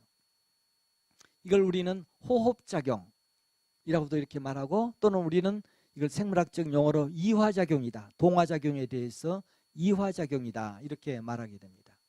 그러니까 에너지를 내고 에너지를 받아들이고 하는 이런 일들이 모든 미생물에서부터 사람에 이르기까지 식물과 동물에서 다 이런 작용이, 대사작용이 일어나죠. 생명체가 아닌 물체에서는, 생명이 없는 물체에서는 이런 대사작용이 있을 수가 없어요. 생명체만 대사작용을 한다. 그 다음에 모든 생명체는 어떤 자극을 받으면은 그 자극을 받아들여서 가만히 있는 것이 아니라, 가령 우리가 이런 물체를 보면은 이런 자극을 주면은 그대로 가만히 있잖아요. 그러나 생물체는 자극을 받으면은 그 자극이 신경으로 전달해 가지고 뇌에 가서 그걸 느껴요. 느끼면 거기에 대해서 반드시 반응을 해요. 반응을 하면은 운동이나 반응이 나오게 되죠. 이게 바로 신경이 있어 가지고, 식물도 역시 마찬가지지만은 그런 물질이 자극을 받으면 반응을 하는 그런 특징을 생물체는 가지고 있게 되겠습니다. 그래서 그런 그 특징을 보일 때 우리는 생물체의, 특히 동물의 경우에는 항상 일정한, 사람의 경우에도 일정한 모습을 지니려고 그런 성질이 있어요. 이런 성질을 항상성이다 이렇게 말하는데, 예를 들면은 사람의 체온이 36.5도다 그러면은 추울 때는 온도가 낮아지니까 자기 몸에서 더 열을 많이 내야 돼요. 내야 되고, 더울 때는 땀을 내서 더 열을 더 발산시켜야 되고, 이런 작용이 생물체에는 들어있는 거예요. 모든 동식물에. 근데 이러한 항상성이 조금 이상이 생기면은 그게 바로 병이 되죠. 막 고열이 생긴다든지 막 오한이 막 난다든지 하는 것은 하나의 병이라 이렇게 말을 할 수가 있게 되겠습니다. 여름에, 아니 겨울에 자기도 모르게 막 떨잖아요. 덜덜덜 떠는데 이 떠는 것은 온도가 내려가니까 내려가면 안 되잖아요. 그러니까 떨면서 운동을 하는 거예요. 운동을 하면서 에너지를 내서 열을 발산시키니까 떨 때는 그냥 떨고만 있지 말고 더 많이 떨어요. 운동을 더 많이 하면은 온도가 올라가는 거예요. 그만큼 지금 온도가 내려가고 있다는 신호가 되겠습니다. 신호. 그런 성질들이 모든 생물체에는 나타나고 있다 이렇게 말을 할 수 있겠고요. 그다음에 모든 생물체들은 생식하고 발생을 한다. 정자와 난자를 만나서 세포체가 만들어지게 되고, 또 몸이 만들어지게 되고 자손을 만들어내고 해서 유전자가 그 자손에게 전달되는 이런 모습이 여기에 나타나게 되고, 그 다음에 모든 생물체는 뭐 당대도 살지만은 그 유전자를 통해서 다음 세대에 그 유전적인 특징을 전달을 해줘요. 전달하고 또 그 다음 세대에도 전달하고, 그리고 오랜 세월 동안 그 환경에 적응해서 변화하다 보면은 생물의 모습이 조금씩 변하게 되죠. 환경에 알맞게. 우리는 그걸 뭐라고 그러냐면은 생물학 용어로 진화라. 진화란 말은 원숭이가 변해서 사람이 된다 그런 말이 아니라, 생물은 변화한다. 오랜 세월이 지남에 따라서 그 환경에 맞게 변화한다. 근데 그 변화가 유전자까지 변화가 되니까 모습이 막 달라지게, 자손에게 그 변화된 그런 모습을 보여주게 되겠습니다. 이것이 바로 모든 생명체의 특징이다 이렇게 말을 할 수가 있게 되겠습니다. 이게 바로 이제 모든 생명체는 세포로 되어 있고, 그런 세포가 모여서 조직이 되고 있고, 조직이 모여서 기관이 되고 있고, 기관이 모여서 한 개체를 만들어내게 되죠. 예, 그리고 이러한 생물체들은 한 개체로만 살 수가 없어요. 혼자 몸으로 살 수가 없잖아요. 자손을 만들려면 반드시 암수가 있어야 되는 것처럼, 또 그 집단이 유지가 되려면 그 암수 한 쌍만 가지고도 안 되고 그 집단이 있어야 돼요. 그래서 같은 종으로 구성된 생물의 집단, 이런 집단을 우리는 생물학 용어로, 생태적인 용어로 개체군이다 이렇게 말하는데, 개체군을 영어로 population, 많이 들어본 말이죠. population이 뭐지요? 우리말로 하면은 물론 개체군인데 우리가 흔히 population을 뭐라고 번역합니까? 인구라고 그러잖아요. 인구. 사람의 집단을 우리는 population이라고 말하는데, 이건 사람의 종으로만, 호모 사피엔스로만 구성된 그런 집단을 우리는 인구라 이렇게 말하는데, 이것은 사람에만 적용되는 것이 아니라 식물에도 동물에도 다 적용이 되어져요. 아마 해설사로 계신 분들 가서 자연을 설명할 때 식물을 가지고 이렇게 여러 가지 동식물을 가지고 설명을 할 때 한 종의 생물이 집단으로 구성되어 있으면은 우리는 그것을 개체군이다 그래요. 가령 클로바만 이렇게 모여 살고 있다, 그러면 그건 클로바 개체군, 그렇게 말해야 돼요. 벼만 여러 개의 개체가 있잖아요. 한 종으로. 벼 개체군이에요. 벼 포플레이션. 그리고 대장균으로만 구성되어 있다 그러면 대장균 포플레이션, 대장균 개체군, 이렇게 생태적으로는 말하게 됩니다. 한 종으로 구성된 생물의 집단, 한 지역에 살고 있을 때 어느 지역에 살고 있는 생물의 집단을 개체군이라고 말하게 되고, 그런데 생물이 살아갈 때 보면은 한 종으로만 되어 있는 것이 아니라 여러 동식물의 종이 같이 살고 있잖아요. 가령 토끼풀도 있고, 또 뭐 질갱이도 있고, 소나무도 있고, 그런가 하면 거기 새도 있고 곤충도 있고, 여러 종이 한 장소에서 여러 종이 같이 살고 있는 집단을 구성하고 있을 때, 그 집단을 한마디로 말을 하면은 그 뭐라고 그러냐면은 군집이다 이렇게 말하게 됩니다. 이 생태학 하는 용어에서는 매우 기본적인 용어예요. 군집. 개체군은 뭐라고 그랬죠? 한 종으로 구성만 되어 있을 때 이걸 우리는 population, 개체군. 여러 종이 같이 살고 있다 그러면은 군집이다 그래요. 군집. 그러니까 우리가 나가서 새의 어떤 집단을 보게 될 때 한 종만 있다 그러면 그 새의 개체군, 그렇게 말해야 되고, 거기에 뭐 기러기도 있고 뭐 갈매기도 있고 뭐 여러 종이 같이 살고 있는 새의 집단이다 그러면 그건 군집이에요. 알겠습니까? 식물과 동물도 같이 있어도 군집이라고 이렇게 말하게 돼요. 생태학 용어로 매우 중요한 개념입니다. 개체군이란 말하고 군집이란 말을 꼭 구분해야 돼요. 그런데 생물이 살아갈 때 군집으로만 살아가는 것 아니에요. 그 군집이 살아가려면 뭐가 필요해요? 군집이 살아갈, 여러 종류의 동식물이 모여 살고 있는데 그들이 살아가려면 먹이도 필요하잖아요. 또 햇빛도 필요하잖아요. 물도 필요하잖아요.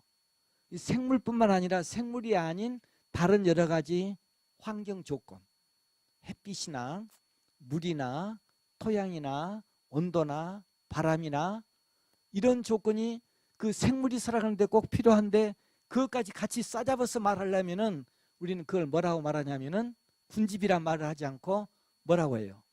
생태계. 이것이 생태계예요. 이제 다음 시간에 생태계에 대해 설명할 텐데, 생태계 그러면은 무엇과 무엇이 있어야 되겠어요? 군집과 환경, 그 다 합쳐가지고 태양이나 물이나 토양이나 이걸 다 합치면은 환경이 되잖아요. 군집과 환경을 합친 것, 이걸 우리는 생태계라 이렇게 말하게 됩니다. 생태계란 말을 많이 해요. 우리 해설하신 분도 생태계란 말 많이 썼을 거예요. 근데 그 머릿속에 생태계란 말을 할 때는 이 두 가지가 다 들어가야 돼요. 한 가지만 들어가면 안 돼요. 뭐 새 생태계 그러면 말이 안 돼요. 그것은. 그럴 때 이제 새가 필요한 모든 조건이 다 갖춰져 있는 그런 어떤 시스템을 말한다고 하면 생태계예요. 바닷가에 나가서 생물을 볼 때 바닷속에 생물이 많이 살고 있어요. 그럼 우리는 바다를 뭐라고 말해야 될까요? 군집입니까? 개체군입니까? 생태계입니까? 생태계. 그때 바다 생태계. 그게 정확한 이름이 됩니다. 논 생태계. 논에도 여러 가지 동식물이 있고 그리고 거기에 환경 조건도 들어있고 숲도 마찬가지지요. 숲도 그냥 군집이 될 수도 있고 식물만 말하면 군집이에요. 식물이나 동물만 말하면은 거기에 살고 있는 그 환경과 같이 말하려면은 그건 군집이 아니고 생태계. 그럴 때 우리는 생태계라 이렇게 말하게 되겠습니다. 그러니까 이제 생태계란 말을 할 때는 항상 그것은 식물과 동물, 무생물 여러 가지 환경 조건을 다 포함해서 말해야만 그것이 정확한 생태계란 말이 됩니다. 지난번에 국회 뭐 방송을 들으니까 정치 생태계, 경제 생태계란 말도 하는데 물론 이제 그분들은 말은 생태계란 말을 뭐라고 표현을 가지고 생각을 가지고 했냐면은 그냥 전체를 다 합쳐가지고 생태계가 서로 얽혀 있다, 서로 관계를 가지고 있다 이런 말을 표현할 때 그때 생태계란 말을 했는데 생태계의 정식 명칭은 생물학에서 나온 겁니다. 그런데 이제 막 정치, 뭐 경제 여기도 막 생태계란 말을 쓰는데 서로 관계를 가지고 있다는 그런 의미로 표현을 하게 되고 그리고 이제 지구 전체를 보면은 생물이 살고 있는 이 전체를 우리는 생물권이다 이렇게 말하게 되겠습니다. 아직까지는 우주에 많은 별들이 있지만은 지구처럼 생명이 살고 있는 생명체가 있는 그런 지구는 아직까지 발견되지 않았어요. 그걸 발견하려고 지금 많이 애쓰고 있죠. 그래서 지구 전체를 우리는 생물권에는 많은 생태계들이 바다도 생태계고 산림도 생태계고 또 숲도 생태계고 하천도 생태계고 늪지도 생태계고 갯골 생태계 그러면 뭘 말할까요?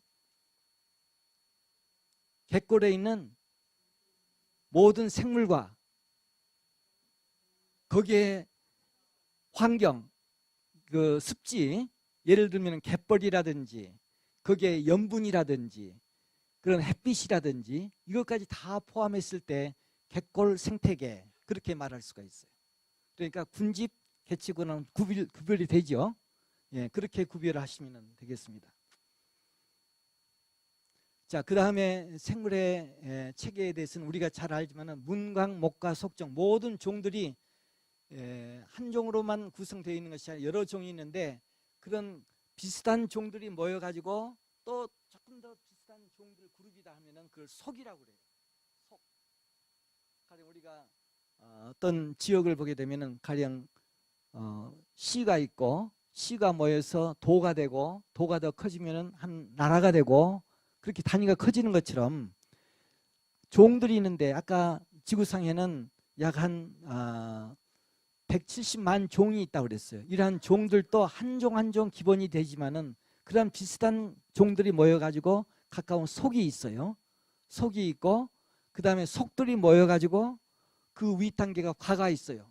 가령 우리가 사람과, 잉어과, 또 사슴과, 토끼과 이렇게도 말하지 않습니까? 이 과를 이렇게 말하게 돼요. 과가 더 커지게 되면은 목이 있어요.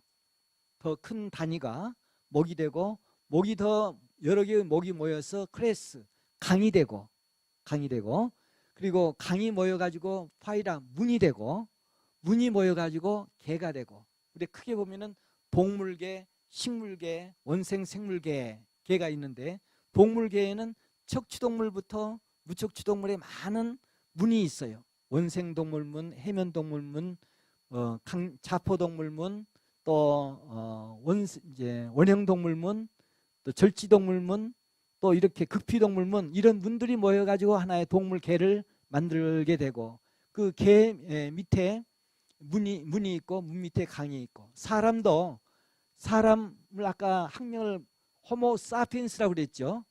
그 호모 사피엔스가 사람의 종명이에요.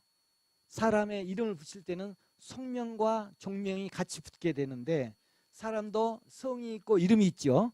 그 성 하면은 김, 이름에 익수 이렇게 되면은 동물에도 이름을 붙일 때 앞에다는 성을 붙이는 것처럼 그 성에 해당하는 것이 속이에요. 성명을 먼저 붙이고 그 다음에 종명을 붙여요.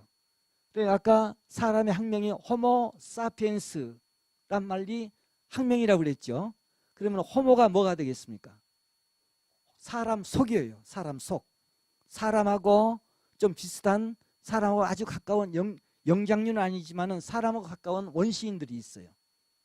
호모 이렉투스라든지 그러한 그 경우에는 호모 속에 같이 호모 속에 들어가게 되고, 호모 속에 여러 개의 종이 들어있고, 그러한 속들이 모여가지고 사람 과에도 여러 그룹이 이 안에 들어있게 되고, 그 다음에 몇 개의 과들이 모여서 가령 성성이라든지 침팬치라든지 이런 과들이 모여서 목을 만들게 되는데, 이러한 목을 영장목이다 이렇게 말하게 됩니다. 영장목. 그 다음에 강하게 되면은 가령 포유류, 사람도 포유류에 해당이 되지 않습니까? 포유류 강. 그리고 그 다음에 척삭동물 문, 이렇게 말하게 되고, 이게 동물에 해당이 되는 그런 무리가 되어지게 되죠. 이렇게 구분하게 되겠습니다. 자, 동물의 어류의 그 도감을 지금 여기 그림으로 표시를 했고요. 그 다음에 우리 인류가 이 지구상에 나온 것은 아까 말한 대로 이제 간단히 넘어가겠습니다. 6만 년 전이라고 그랬어요. 6만 년 전에 최초의 지구상에 나왔는데, 원시인으로서 언제까지 원시인으로 살았냐 하면은 약 1만 2천 년 전, 지금부터 1만 2천 년 전까지 살아갈 때 대개 어떤 모습으로 살았냐 하면은 수렵 채취, 산에 있는 나무에 식물이나 동물이나 이것을 또 물고기나 그냥 있는 대로 잡아먹고 살았어요. 일정한 집이 있는 것이 아니라 돌아다니면서 그렇게 한 6만 년 동안, 6만 년에서 1만 2천 년 전까지 그렇게 우리 인류의 호모 사피엔스가 그렇게 시작을 했어요. 그러다가 1만 2천 년 전에 이러한 그 채취하는 수렵과 채취의 그런 그 문화를 가지고 살다가 약 1만 2천 년 전부터 지금부터 약 1700년대 중반 내지 1800년대까지는 정착해서 옮겨 다니지 않고, 그전에는 유목처럼 이곳저곳 옮겨 다니면서 이렇게 살았어요.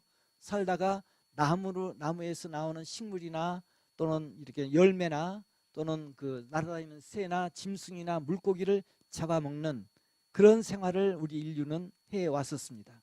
그러다가 1만 2천 년 전부터 약 지금부터 1700년대 중반 산업혁명이 일어나기 직전까지는 농사를 짓기 시작했어요.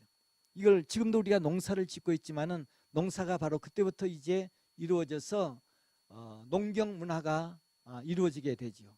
그리고 일정한 장소에 자리를 잡아가지고 재배하고, 또 가축을 한 장소에서 이제 수렵하는 것이 아니라 일정한 가두리를 만들어 놓고 거기다가 소나 말이나 양이나 이렇게 양을 기르면서 거기에서 이제 그 식량을 얻어내고 음식을 얻어내고 모든 자원을 이용했던 그런 문화를 우리는 농경 사회라, 농경 혁명이 이루어지는 그런 농경 문화다 이렇게 말하는데, 그것이 지금부터 약 1800년대까지, 길게는 1800년대까지 이루어졌어요. 그러면서 이제 도시가, 마을이 형성이 되고 도시가 형성이 되고 하기 시작하다가 화석연료를 사용하면서부터, 석탄이나 석유나 이와 같은 화석연료를 사용하기 시작하면서부터 이제 산업혁명이 일어나게 되죠.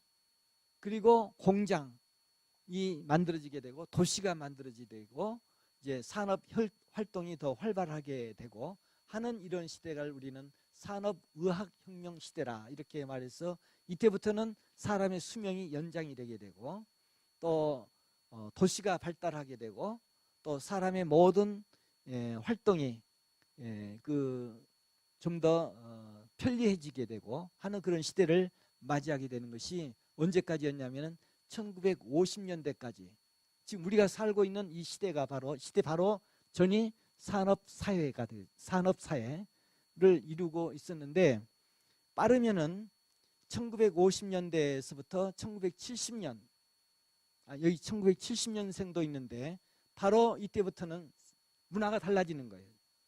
세계가 달라지는 거예요.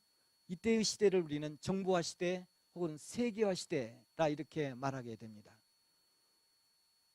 많이 듣지 않습니까? 정보화 시대, 세계화 시대란 말을 많이 듣는데 이게 문화가 바뀌어졌어요. 문화 체계가 바꾸어져서 이제 전 세계가 동시에 통하게 되는 전화라든지 인터넷이라든지 또는 스마트폰이라든지 텔레비라든지 이러한 모든 그 커뮤니케이션 하는 그런 시설이 발달하게 되고 또 전 세계가 동시에 움직이게 되는 이런 문화가 지금 우리가 살고 있는 문화라 이렇게 말을 할 수가 있게 되겠는데 우리나라도 지금 거기에 들어가게 되겠습니다. 지금 현재 우리 사회를 정보화 시대라 또 세계화 시대라 이렇게 말하고 있는데 이런 시대를 지나면서 2000년대 이후부터는 또 조금 세분해서 뭐라고 말하냐면은 생물학의 시대다 또는 환경의 세기다 이렇게도 2000년대부터 구분하면서 지금 환경 문제가 이때부터 나타나기 시작하는 그런 양상을 우리가 볼 수가 있게 되겠습니다. 자, 이제 우리가 살고 있는 그 지구가 있는데 이 지구를 보시면은 지구 하나에서 모든 인류가 지금 살아가고 있어요. 거기에서 모든 물질과 에너지를 얻어내서 살아가고 있는데 이렇게 수렵 채취 문화를 시대를 거치게 되고 농업혁명의 시대를 거치게 되고 그리고 이어서 2000년대 바로 전인 1800년대까지 바로 산업혁명의 시대가 여기 뭐 잘못 표현이 됐네요. 이 앞에 산업혁명이 앞쪽으로 들어와야 되는데 1800년대부터 여기에 지금 되어지게 되고 1900년대부터는 여기 의학 그리고 산업혁명 그런 시대가 진행되면서 지금 바로 2000년대를 지나오면서부터는 이제 정보화 시대 또 세계화 시대로 이렇게 되어지는 밑에 표시가 지금 잘못됐습니다. 그런데 문제는 지금 우리가 보는 대로 약 BC 2000년대가 훨씬 지나면서 약 1800년대 가까이 오거나 이때까지만 해도 인구가 크게 증가되지 않았어요. 지금 인구가 뭐 10억도 되지 않은 그런 상태로 진행되다가 1800년대 산업혁명이 되어지면서부터 갑자기 인구가 이렇게 증가되기 시작해요. 여기가 이제 10억, 20억 이런 단위로 되는데 2000년대에 들어와서는 아주 기하급수적으로 인구가 폭발하게 되죠. 폭발하게 되고 지금 여기는 이제 2000년대를 지나가면서 앞으로 2100년이 되면 어떻게 될 것이냐 아직 되지는 않았지만은 이대로 인구가 계속 증가할 것이냐 아니면 인구 증가가 멈출 것이냐 하는 문제에 대해서는 학자들도 아직 정답을 못 내고 있어요. 못 내고 있어서 세 가지로 나누어서 인구가 이대로 증가가 된다 하면은 약 한 70억에서 80억까지는 갈 것이다. 이 지구가. 그리고 더 만약에 되어진다면 10억까지도 100억까지도 갈 것이다. 아니면 120억까지도 갈 것이다는 시나리오가 세 가지로 지금 되어 있어요. 그런데 문제는 여기서부터 지금 문제가 시작이 된 거죠.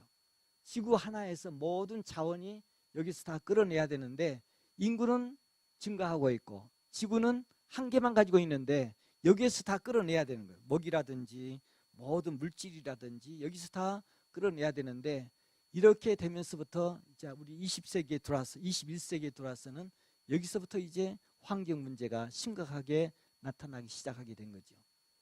그 전까지는 환경 문제가 없었어요. 환경 문제가 없다가 이렇게 인구가 증가되면서 또 사람의 수명이 늘어나면서부터 또 편리하게 모든 일을 하게 하면서부터 자연에 대해서 그만큼 우리가 빚을 지고 있죠. 자연을 다 버리고 자연을 이용하고 또 그걸 가지고 우리가 생활하게 되는데 이때부터 이제 바로 문제가 시작이 되어진다 이렇게 말을 할 수가 있게 되겠습니다. 그런데 인구가 증가되는 것을 보면은 하나 우리가 생각할 수 있는 것은 지금 전 세계적인 인구의 통계를 보면은 이렇게 인구가 증가하고 있는데 이것을 개발도상국, 후진국이죠.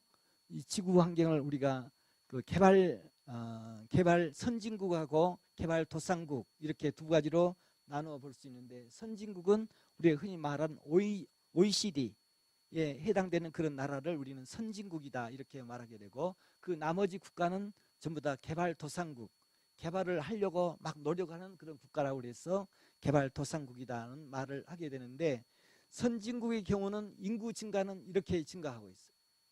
증가하는데 개발도상국 인구는 2000년대 들어오면서부터 이렇게 갑자기 더 증가하고 있죠. 증가하는 양상이 숫자가 더 많아지고 있어요. 그런데 이 두 가지를 합치면은 선진국과 개발도상국을 합치면은 전 세계는 이렇게 인구는 계속 증가하고 있다는 거죠. 자, 이게 이제 바로 이제 환경 문제와 자원의 이용 문제, 이것 때문에 세계가 지금 갈등을 이루고 있다, 이렇게 말을 할 수가 있게 되겠습니다. 자, 그러면은 이런 사회로 갔을 때 우리가 지금 현재 지금 사회를 말하는 겁니다. 지금 사회를 말할 때 이렇게 환경 문제가 심각하게 일어나게 되는데 지구가 그대로 존속을 할 수 있겠느냐, 이 문제를 가지고 심각하게 전 세계가 다뤘던 것이 바로 유엔입니다. 유엔이 1972년에 처음으로 유엔 환경 회의를 개최를 하게 됩니다. 이대로 나가서는 안 되겠다. 지구가 앞으로 버텨낼 수가 없을 것이다. 그래서 우리가 어떻게 하면은 지구에서 오래 살아남을 수 있을까? 지구 환경을, 자연 환경을 보호하자는 운동이 이때부터 일어나는 거예요. 1972년 이때가 처음으로 세계 유엔 인간 환경 회의가 만들어지게 됩니다. 이때 만들어지게 되고, 그리고 20년이 지난 다음에 리오데 자네이로, 브라질, 이번에 리오 올림픽을 했었지 않습니까? 바로 1992년 6월에 리우 환경회의를 리오데 자네이로에서 하게 돼요. 이 회의는 인류 역사상 이렇게 큰 회의는 처음이고, 그리고 앞으로도 이렇게 큰 회의는 없을 것이다, 이렇게 말할 만큼 전 세계의 대통령을 비롯한 정치 지도자들, 과학자들, 시민단체가 다 모여서 지구 환경 문제를 가지고 회의를 하고 논의를 하게 된 것입니다. 그래서 이때 처음으로 나왔던 문제가, 가장 중요한 문제가 이 기후변화 협약이 이때 나오게 돼요. 지구 기후가 지금 변하고 있다. 어떻게 하면 이 기후변화를 잡을 수 있느냐 하는 문제를 가지고 교토 협약이라고 처음으로 이때 여기서 발의를 하게 되죠. 이게 환경 문제를 아주 전 세계가 심각하게 고민한 때가 바로 1992년 리우 환경회의 때입니다.